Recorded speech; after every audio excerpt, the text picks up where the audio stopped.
अमरीकी जंगी तैयारों ने ईरानी जजीरा केश पर हमला कर दिया। अरब मीडिया के मुताबिक अमरीकी जंगी तैयारों ने केश बंदरगाह पर लंगर अंदाज कश्तियों को निशाना बनाया है। इसके अलावा जजीरा केश में पानी और बिजली की तनसीबात के नज़दीक भी प्रोजेक्टाइल हमले की इत्तला है।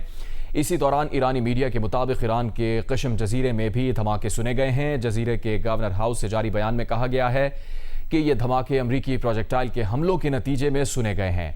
इसी दौरान कुवैत से खबर सामने आ रही है कि कुवैत में जोरदार धमाकों की आवाज़ें सुनी गई हैं। ईरानी मीडिया का कहना है कि ईरानी फौज ने कुवैत में अमरीकी फौजी तनसीबात को निशाना बनाया है। यह हमला मिसाइल और ड्रोन से किया गया है। कुवैती फौज ने एक बयान में कहा है कि वो दुश्मन के फ़ज़ाई हमलों को नाकाम बना रही है। धमाकों की आवाज़ें एयर डिफेंस सिस्टम की जानिब से हमलों को नाकाम बनाने की हैं। इससे पहले यूरोपीय एविएशन सेफ्टी एजेंसी ने तमाम एयरलाइंस को हिदायत की है कि वो बहरीन, कतर, कुवैत और मुत्तहदा अरब अमारात की फ़ज़ाई हुदूद के अलावा खलीज ओमान के पानियों के ऊपर सफ़र से गुरेज करें।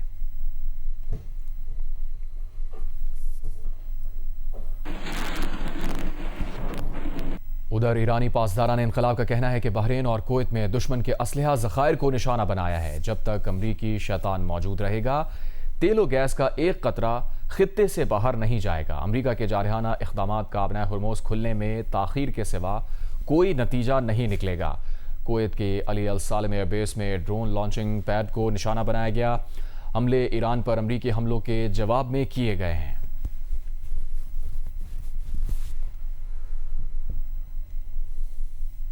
अमरीकी सदर ट्रंप ने आबनाए हुरमुज़ पर 20% टोल टैक्स की वसूली का अपना कल का फैसला आज वापस ले लिया। कहा वो 20% टैक्स वसूली को खलीजी ममालिक के साथ तिजारती और सरमायाकारी के मुआहिदों से बदलने जा रहे हैं। नया फैसला उन्होंने खलीजी ममालिक की क़यादत से बातचीत के बाद किया है। सदर ट्रंप ने कहा कि मुख्तलिफ खलीजी ममालिक अमरीका में सरमायाकारी करेंगे। सरमायाकारी के ये नए मुआहिदे उन ममालिक के साथ अमरीका के लिए भी इंतहाई फ़ायदेमंद साबित होंगे। ट्रंप ने एक बार फिर आबनाए हुरमुज़ खुली होने का दावा किया। कहा अमरीका की शानदार फौजी ताकत की वजह से तेल पहले से कहीं ज़्यादा मिक़दार में तरसील हो रहा है। आबनाए हुरमुज़ बहरी आमदोरफ्त के लिए खुली है, लेकिन ईरान के लिए नहीं, और इसकी वजह ईरान की क़यादत है जिसने झूठ बोलने वाली, पुरतशद्दुद और बदनीयती वाली पॉलिसी इख्तियार कर रखी है जो ईरान को मुकम्मल तबाही के रास्ते पर ले जा रही है। ट्रंप ने अमरीका की एक बार फिर पहले से कहीं ज़्यादा कामयाबियों के साथ जीत का दावा किया और कहा ईरान की जानिब से लाखों लोगों को हलाक करने के दिन अब ख़त्म हो चुके हैं। ईरान कभी भी जौहरी हथियार हासिल नहीं कर सकेगा।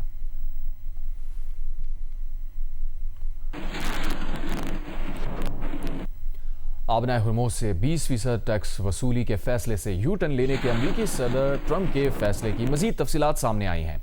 ट्रंप का कहना है कि उन्होंने अपना फैसला खलीजी ममालिक के रहनुमाओं से बातचीत के बाद बदला है। ओवल ऑफिस में बात करते हुए ट्रंप ने बताया कि उन्हें मुख्तलिफ ममालिक से मुख्तलिफ लोगों ने, बादशाहों ने, अमीरों ने और उन लोगों ने जिन्हें वो जानते हैं और जिनसे प्यार करते हैं कॉल की है। ट्रंप ने कहा कि कॉल करने वाले सब लोगों ने उनसे कहा कि वो इस फैसले पर किसी और तरह से अमल करना चाहते हैं। ट्रंप ने कहा कि वो आबनाए हुरमुज़ से टोल टैक्स की बात इसलिए कर रहे थे कि ये दर हकीकत उस सिक्योरिटी का मुआवजा होगा जो अमरीका उन्हें फराहम कर रहा है। ताहम अब वो समझते हैं कि खलीजी ममालिक की जानिब से अमरीका में सरमायाकारी की तजवीज़ ज़्यादा बेहतर बात है। ईरान के एक एक इंच का दिफा करेंगे। अमरीकी सदर डोनाल्ड ट्रंप की धमकियों पर ईरानी सदर मसूद पज़ेश्कियान का रद्द अमल। ईरानी सदर ने कहा कि अमरीकी सदर ट्रंप की बयानबाजी को आड़े हाथों लिया। कहा ट्रंप बताएं कि क्या उन्होंने मैदान जंग में अपने मकासद हासिल कर लिए। ईरान को तकसीम करने की कोशिश करने वाले बताएं कि उन्हें आखिर हासिल क्या हुआ है।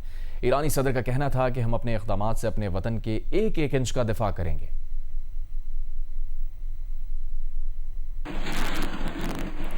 और फीफा फुटबॉल वर्ल्ड कप के पहले सेमीफाइनल से आपको अपडेट करेंगे, जहां स्पेन ने फ्रांस के खिलाफ पहला गोल स्कोर कर दिया है। स्पेन के मिकाइल ओयारज़बाल ने पेनल्टी किक पर यह गोल किया है। इस वक्त ये मनाज़िर भी आप देख सकते हैं जिस वक्त ये गोल हुआ है। फीफा फुटबॉल वर्ल्ड कप का पहला सेमीफाइनल आज खेला जा रहा है और दोनों टीमें ही बहुत तगड़ी टीमें बताई जा रही हैं। और लेकिन मैच के 22वें मिनट में ही स्पेन की जानिब से मिकाइल ओयारज़बाल ने गोल स्कोर करके अपनी टीम को बढ़तरी दिला दी। इस मैच से मुताल्लिक़ मज़ीद भी अपने नाज़रीन को आगे चल के अपडेट करेंगे। फिल वक्त आपको बताएं, मुस्लिम लीग नून, पीपल्स पार्टी और तहरीक इंसाफ ने पाक फ़ौज से मुताल्लिक़ मौलाना फजलुर रहमान के बयान की मज़म्मत कर दी। प्रोग्राम कैपिटल टॉक में तीनों सियासी जमातों के रहनुमाओं ने इत्तफाक किया कि पाक फ़ौज हमारी सलामती की अलामत है। शोहदा के वालिदैन की दिल आज़ारी का किसी को हक हासिल नहीं है। ये वो शोहदा हैं कि जिनकी जस्ते खाकी जब उनकी लाशें घर जाती हैं, जवान अफसरों की और जवानों की, तो उनकी माएँ कहती हैं कि मेरा दूसरा बेटा हो तो मैं उस वतन पे कुर्बान करूँगी, पाकिस्तान पे। आप उनके वालिदैन के जो अपने दिल के ऊपर इतना बोझ है, उनको आप तमस्कर उड़ाएं, उनको मजाक उड़ाएं कि ये तनख्वाहें लेते हैं या फलां करते हैं। हमारे जो नौजवान सिक्योरिटी फोर्सेस के लोग हैं, चाहे वो पुलिस के हों, चाहे आर्म्ड फोर्सेस के हों, एयरफोर्स के हों, वो हमारे लिए हमारे बच्चे हैं, हमारे बहन भाई हैं। हम हमारे लिए बहुत इज़्ज़त है उनकी, और वो हमारे लिए जान दे सकते हैं तो हम भी उनके लिए जान दे सकते हैं। जो फौजी जवान मौसम की सख्तियों को गर्मियों में या ठंडे सख्त मौसम के अंदर जिस तरह वो 24 घंटा अपनी फैमिली से दूर रह के अपने मासूम बच्चों से, अपने माँ बाप से, अपने वालिदैन से, बुजुर्ग वालिदैन से दूर रहकर जब मुल्क का दिफा कर रहे होते हैं, तो मेरा ख्याल है कि ये वो एहसास है, ये वो जज्बा हुब्बुल वतनी है और ये वो जज्बा शहादत है जिसकी हमें कदर भी करनी चाहिए। और उसकी जितनी भी मैं समझती हूँ कि उनके वालिदैन के साथ जो शोहदा के वालिदैन हैं, उनकी कम से कम दिल आज़ारी करने का हक किसी को हासिल नहीं है, क्योंकि ये पैसों से ये जज्बा नहीं आता। वफाकी हुकूमत का तोशाखाना एक्ट 2024 का 1.5 साल गुजरने के बावजूद मुकम्मल निफाज ना हो सका। ऑडिट रिपोर्ट के मुताबिक 19 अप्रैल 2024 के तोशाखाना एक्ट पर अमल दरामद के लिए लाजमी कवायद व ज़वाबित ही तश्कील नहीं दिए जा सके। ऑडिट हुक्काम ने इसे पार्लियामेंट की मंशा के बरक्स करार देते हुए निशानदही की है कि कवायद ना होने से तोशाखाना एक्ट जुज़वी तौर पर गैर मौसर हो चुका है।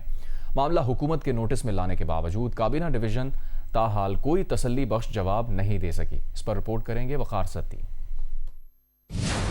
साल 2025-26 की ऑडिट रिपोर्ट में कहा गया है कि तोशाखाना एक्ट 2024 पर मौसर अमल दरामद के लिए कवायद व ज़वाबित मुरतब करना वफाकी हुकूमत की कानूनी जिम्मेदारी थी। एक्ट बनने के तकरीबन 1.5 साल बाद भी ऐसा नहीं किया जा सका। रिपोर्ट के मुताबिक कवायद की अदम मौजूदगी के बाइस एक्ट की मुतअद्दिद शिकों पर अमल दरामद मुमकिन नहीं हो सका। रिपोर्ट के मुताबिक 5 नवंबर 2025 को इस मामले की निशानदेही करते हुए काबीना डिवीजन से वजाहत तलब की गई थी, ताहम मुतल्लिका हुकाम की जानिब से ताहाल कोई जवाब फराहम नहीं किया गया। ऑडिट रिपोर्ट के मुताबिक कवायद व ज़वाबित की अदम तश्कील न सिर्फ कानून के मौसर नफाज में रुकावट बन रही है, बल्कि पार्लियामेंट से मंजूर किए गए कानून के मकासद को भी मुतासिर कर रही है। ऑडिट रिपोर्ट में सिफारिश की गई है कि तोशाखाना एक्ट 2024 से मुताल्लिक कवायद व ज़वाबित जल्द तैयार करके बाज़ाब्ता नोटिफिकेशन जारी किया जाए। तोशाखाना एक्ट की मंजूरी का मकसद तहाइफ के अंदराज, जांच, तसर्रुफ और शफाफियत से मुताल्लिक एक वाज़े और मौसर निज़ाम कायम करना था। Waqar Satti, Geo News, Islamabad. Field marshal Asim Munir ने तुर्की की सियासी और अस्करी क़यादत से अहम मुलाकातें की हैं। ISPR के मुताबिक फील्ड मार्शल आसिम मुनीर की तुर्क सदर रजब तैयब एर्दोगान से मुलाकात हुई। फील्ड मार्शल आसिम मुनीर की तुर्क वज़ीर क़ौमी दिफ़ा से भी मुलाकात हुई। मुलाकातों में बाहमी दिलचस्पी के उमूर, इलाकाई सलामती, दिफाई ताउन पर तबादला ख्याल किया गया। मुलाकातों में बदलते जोग्राफियाई और सियासी माहौल पर भी गुफ्तगू हुई। इन मुलाकातों में दोनों ममालिक के दरमियान स्ट्रेटेजिक शराकत दारी को मज़ीद मुस्तहकम बनाने के अज़म का अदा किया गया। तुर्क जनरल स्टाफ हेडक्वार्टर्स पहुंचने पर फील्ड मार्शल को गार्ड ऑफ ऑनर पेश किया गया। फील्ड मार्शल आसिम मुनीर की तुर्क जनरल स्टाफ के सरबराह से भी मुलाकात हुई। मुलाकात में इलाकाई सलामती की सूरत हाल और पेशा वाराना उमूर पर तबादला ख्याल किया गया। तुर्क जनरल स्टाफ के सरबराह की जानिब से फील्ड मार्शल आसिम मुनीर को तुर्क मुसल्लह अफवाज के इम्तियाजी खिदमात के तमगे से भी नवाजा गया। फील्ड मार्शल ने तुर्क बर्री अफवाज के हेडक्वार्टर्स का भी दौरा किया। तुर्क बर्री अफवाज के कमांडर ने फील्ड मार्शल का इस्तकबाल किया।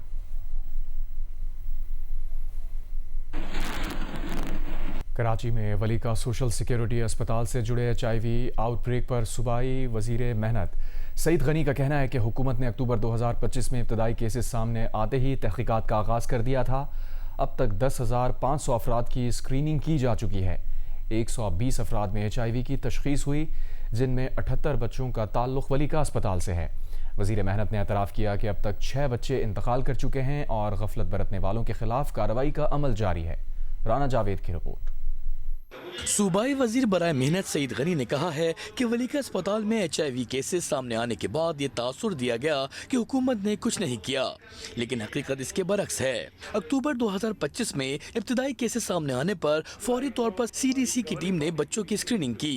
इंक्वायरी कमेटी तश्कील दी गई और टीम ने अपनी रिपोर्ट भी जमा कराई। हमारे इन तमाम हॉस्पिटल्स में जो सिरिंजेस यूज होती है ना, ऑटोलॉक सिरिंजेस हैं, 10 cc की जो होती है, वो ऑटोलॉक नहीं होती, लेकिन बाकी जितनी सिरिंज होती हैं वो ऑटोलॉक होती हैं। तो जो सिरिंज 10 सीसी के अलावा यूज़ होती हैं उसका तो सवाल ही नहीं पैदा हो कि वो दोबारा इस्तेमाल हो सके। कुछ और वजूहात भी हमें बताई डॉक्टर्स ने कि हो सकती हैं, सिर्फ ये सिरिंज वाला मसला नहीं, और उसको भी हम देख रहे हैं कि और उसको आने वाले दिनों में बिल्कुल ख़त्म करने के लिए क्या इक़दाम उठाए जा सकते हैं। सईद गनी ने बताया कि अब तक 10,500 अफराद की स्क्रीनिंग की जा चुकी है, जिनमें 120 अफराद HIV पॉजिटिव पाए गए। इनमें से 81 अफराद सोशल सिक्योरिटी के रजिस्टर्ड कार्ड होल्डर्स हैं, जबकि बाकी अफराद रजिस्टर्ड नहीं थे। दूसरी जानब लांडी सोशल सिक्योरिटी अस्पताल में भी स्क्रीनिंग के दौरान 10 अफराद में HIV की तशखीस हुई है। नंबर ऑफ केसेस शायद आपके सामने इतने आते ही ना अगर हम स्क्रीनिंग ना करते। हमारे सामने 6 केसेस आए, उस 6 की बुनियाद पर हमने स्क्रीनिंग की, उसके नतीजे में 120 लोग सामने आ गए। और मैं ये बता दूं, स्क्रीनिंग जितनी हम करते जाएंगे तो मुमकिन है कि ये नंबर और बढ़ता जाए। तो हम इस डर से कि जी चूँकि नंबर बढ़ रहा है हम स्क्रीनिंग नहीं रोक सकते, वो शायद रोक देंगे तो हम आपको तो मुतमईन कर देंगे कि देखें जी नंबर इतना ही ज़्यादा नहीं है, लेकिन हम ज्यादती करेंगे उन लोगों के साथ जो किसी ने खुदा न खास्ता अगर उनको ये बीमारी लग गई है। वली के अस्पताल से जुड़े HIV आउटब्रेक पर सिंध हुकूमत ने तहकीकात, इलाज और जिम्मेदारों के खिलाफ कार्रवाई जारी रखने का ऐलान किया है। मुतासरा खानदानों का सवाल है कि मुस्तकबिल में ऐसे सानिहात की रोकथाम कैसे यकीनी बनाई जाएगी। कैमरामैन शाहिद इस्माइल के साथ राना जावेद, जियो न्यूज़, कराची। कोयटा में सानिहा ज़ियारत के खिलाफ पुलिस एहलकारों के लवाहिकीन का एहतजाज 6ठे रोज़ भी जारी है। हुकूमत और धरना कमेटी के दरमियान मुज़ाकरात के 3 अदवार हो चुके हैं, ताहम अब तक कोई हतमी पेशरफ सामने नहीं आ सकी और डेडलॉक बरकरार है। नदीम कौसर की रिपोर्ट। कोयटा के इलाके कोयला फाटक के करीब सानिहा ज़ियारत में जांबाग होने वाले पुलिस एहलकारों के लवाहिकीन और आल पार्टीज कमेटी में शामिल सियासी जमातों के कारकुनों का धरना 6ठे रोज़ भी जारी रहा।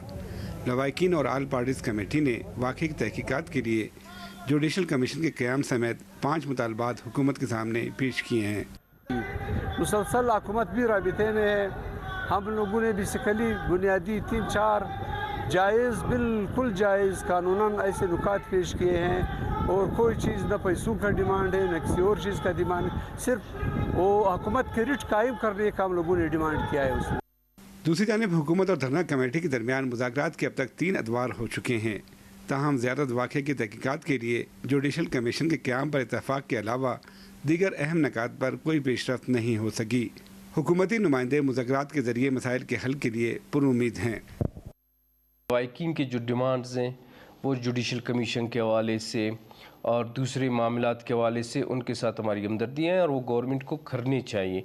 बाकी इस वाक़े को उठाकर, इन चीज़ों को उठाकर आप इसको पोलिटिसाइज़ करें, ये मेरे ख़्याल में पॉलिटिकल पार्टीज़ के लिए मुनासिब नहीं है। धरने के बायस एक जानिब कोयला फाटक और इससे मुल्लिका अहम शाहराहों पर ट्रैफिक की रवानी मुतासिर है, जबकि दूसरी जानिब तमाम नज़रें हुकूमत और धरना कमेटी के दरमियान आइंदा मुज़ाकरात पर मरकूज़ हैं।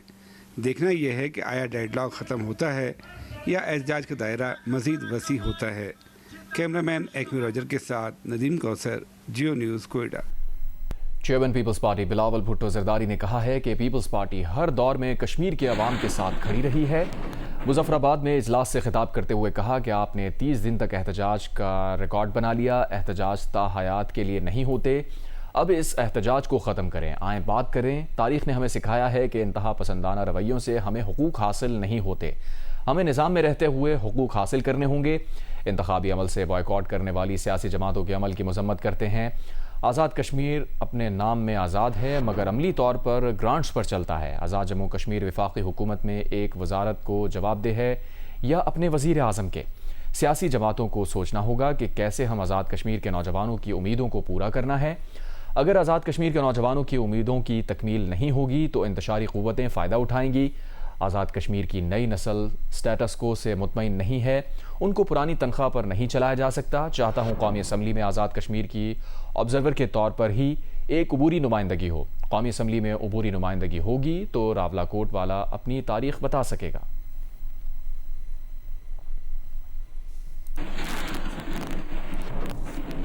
गाज़ा में इसराइली फ़ौज का फ़ज़ाई हमला, 2 फ़लस्तीनी शहीद, मुताबिद ज़ख्मी हो गए। अरब मीडिया के मुताबिक इसराइली फ़ौज ने गाज़ा शहर में बेघर फ़लस्तीनियों के खैमे को निशाना बनाया। गाज़ा में इसराइली हमलों में कल रात से अब तक फ़लस्तीनी शोहदा की तादाद 13 हो गई है।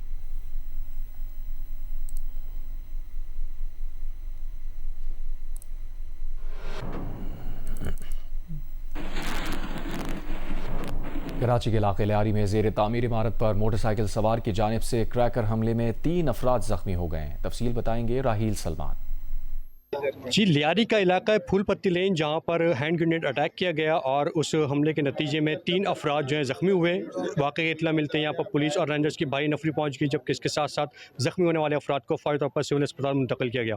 हमारी बात हुई पुलिस हुक्काम से, तो वो बताते हैं कि तीनों ज़ख्मी की हालत खतरे से बाहर है और सिविल अस्पताल में उन्हें तिब्बी इमदाद दी जा रही है। मेरे कैमरामैन अदनान अली आपको बताएंगे कि ये वो जगह है जहाँ पर ये अफराद बाहर बैठे हुए थे और इसके सामने कंस्ट्रक्शन हो रही थी और इस दफ्तर को जमात इस्लामी ने क्लेम किया है कि उनका दफ्तर ज़ेर तामीर था और उस दफ्तर पर हैंड ग्रेनेड अटैक किया गया है, जिसके नतीजे में ज़ख्मी होने वाले अफराद उनके कारकुन हैं। मुनम ज़फ़र ने इस सिलसिले में बाकायदा तौर पर एक बयान भी जारी किया है, जिसके मुताबिक ये जो अंडर कंस्ट्रक्शन इमारत है, इसमें जो है वो उनका दफ्तर कायम किया जा रहा था और इस दफ्तर पर हैंड ग्रेनेड से हमला किया गया, जिसके नतीजे में ज़ख्मी होने वाले अफराद जो वो जमात इस्लामी के कारकुनान हैं।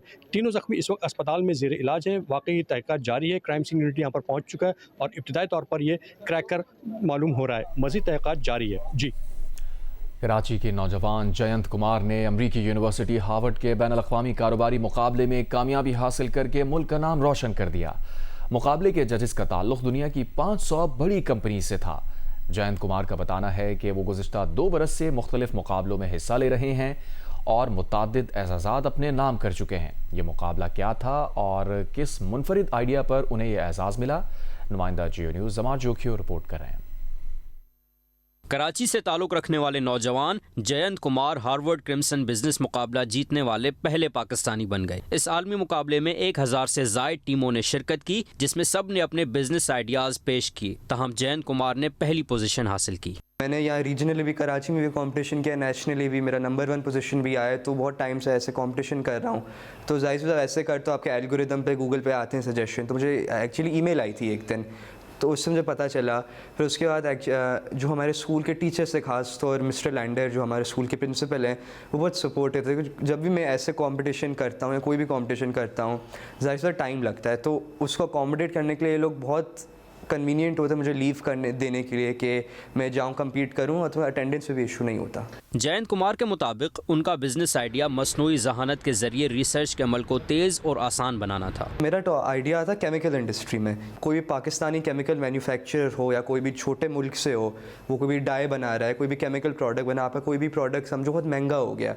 नॉर्मली क्या होता है, उसका जो एक केमिकल्स रिप्लेस करना होता है ना, आपको बहुत रिसर्च और डेवलपमेंट करनी होती है उसके लिए। तो मैंने क्या किया कि इस रिसर्च एंड डेवलपमेंट को रिप्लेस करने के लिए मैंने एक स्पेशलाइज्ड AI जो मैंने खुद डेवलप किया था वो यूज़ किया। तो इससे ना सिर्फ हमारे पाकिस्तानी कंपनीज एक्सपोर्ट कर सकते हैं, बट वो ज़्यादा सस्टेनेबल भी बन सकते हैं, क्योंकि उनकी ज़्यादा आसानी होती है उनको ग्रीन केमिकल्स यूज़ करने की। जयंत कुमार ने कहा कि वो आइंदा साल भी एक और आलमी मुकाबले में शिरकत करेंगे और उम्मीद रखते हैं कि एक बार फिर पाकिस्तान का नाम दुनिया भर में रोशन करेंगे। कैमरामैन अदनान जैदी के साथ Jammar Jokhio, Geo News, Karachi. Walled city Multan के ज़ेर एहतमाम तारीखी घंटाघर में मीना बाज़ार सजाया गया। इस मीना बाज़ार का मकसद ख़वातीन को माशी तौर पर बाइख्तियार बनाना था। जौदत नदीम की रिपोर्ट। तारीखी घंटाघर की फिजा मीना बाजार के निकात से रंगों, हुनर और तख्लीकी सलाहियतों से भर गई। मुख्तलिफ स्टॉल्स पर खवातीन ने अपने हाथों से तैयार करदा मसनूआत नुमाइश के लिए पेश की। 10वीं जमात की तालिबा जैनब ने अपने स्टॉल पर मेकअप मसनूआत और घरेलू सतह पर तैयार की गई बेकरी आइटम्स मुतारिफ करवाईं। बिजनेस का शौक है बेसिकली, और मैं स्टडीज़ भी करती हूँ साथ में। अब आगे शौक हुआ है क्योंकि एक ड्रीम है मेरा, और कुछ ड्रीम्स और भी हैं, कुछ ख्वाहिशात हैं जो मैंने पूरी करनी है, जिसकी वजह से मैं ये वाला काम कर रही हूँ। ये मैं हैंडमेड बनाती हूँ, इसमें मुझे तकरीबन ना 2 दिन लग जाते हैं, 1-2 दिन। मीना बाजार में एक और मुनफरिद स्टॉल नवी जमात की तालिबा नूरुल इस्लाम का था, जहां उन्होंने काशीगरी के फ़न को जदीद अंदाज में ब्रेसलेट्स और दीगर आराइशी अशिया के ज़रिए पेश किया। कम उम्री में कारोबारी सोच और तख्लीकी सलाहियतों ने आने वालों को मुतासिर किया। मीना बाजार में आने वाली खवातीन ने भी इस इकदाम को सराहते हुए कहा कि ऐसे प्रोग्राम मुकामी कारोबार को फ़रोग देने के साथ साथ तारीखी मकामात को अवामी सरगर्मियों का मरकज़ बनाने में मददगार साबित होते हैं। मेरे ख्याल में मुल्तान जैसे शहर में इस तरह की जो एक्टिविटीज़ हैं वो बहुत ज़्यादा ज़रूरी हैं, और मैंने ज़िंदगी गुजारी है मुल्तान, जितनी भी मेरी इस टाइम उम्र है, तो मैंने हमेशा घंटाघर को बंद ही देखा है। आज मौका मिला है घंटाघर को अंदर से देखने का। और यहाँ पर मज़े मज़े के स्टॉल्स लगाए गए हैं। मैंने भी गोलगप्पा खाया और यकीन करें बहुत टेस्टी था। वर्ल्ड सिटी अथॉरिटी के मुताबिक मीना बाजार का इनेकाद का मकसद नौजवान खवातीन को कारोबारी सरगर्मियों की जानिब राग़िब करना है। इंतजामिया का कहना है कि पब्लिक प्राइवेट पार्टनरशिप के जरिए तारीखी विरसे को जिंदा रखने और अवामी सरगर्मियों को फ़रोग देने का सिलसिला आइंदा भी जारी रखा जाएगा। कैमरामैन मोहम्मद सैफ के साथ जौदत नदीम, जियो न्यूज़, मुल्तान। जियो स्पोर्ट्स में आपको बताएं, जनूबी अफ्रीका विमेन ने पहले T20 में पाकिस्तान विमेंस अंडर 19 को 4 विकेट से शिकस्त दे दी। पाकिस्तान टीम ने पहले खेलते हुए 6 विकेट पर 103 रन बनाए। जनूबी अफ्रीका विमेन ने हदफ 16वें ओवर में हासिल कर लिया। मैच जियो सुपर से बराह रास्त नशर किया गया।